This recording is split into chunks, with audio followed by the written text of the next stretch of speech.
स्वागत है student. Question यहाँ पे कह रहा है कि the frequency of a sound wave is n and its velocity is v। If the frequency is increased to 4n the velocity of the wave will be. देखो, सबसे सिंपल बात यहाँ पर हम बात कर लेते हैं पहले वेलोसिटी के बारे में। साउंड का जो वेलोसिटी है वो मीडियम का प्रॉपर्टी होता है। ठीक है, प्रॉपर्टी ऑफ द मीडियम। जैसे मान लो कि साउंड के बारे में अगर बोला जाए ना, तो साउंड एक तरह का मैकेनिकल वेव है। कैसा वेव है?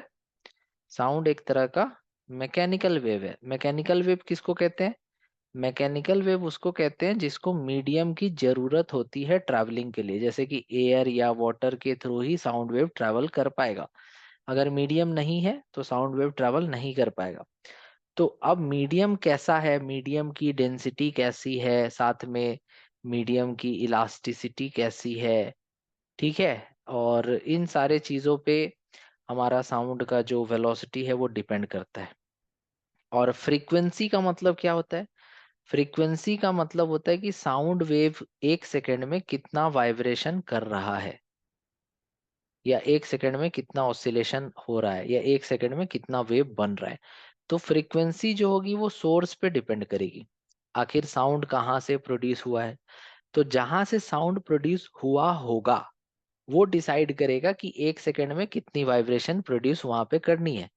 तो जब साउंड किसी मीडियम में जाएगा तो वो फिर उस मीडियम के प्रॉपर्टी से फ्रीक्वेंसी को लेना देना नहीं है। वेलोसिटी मीडियम पे डिपेंड करेगी।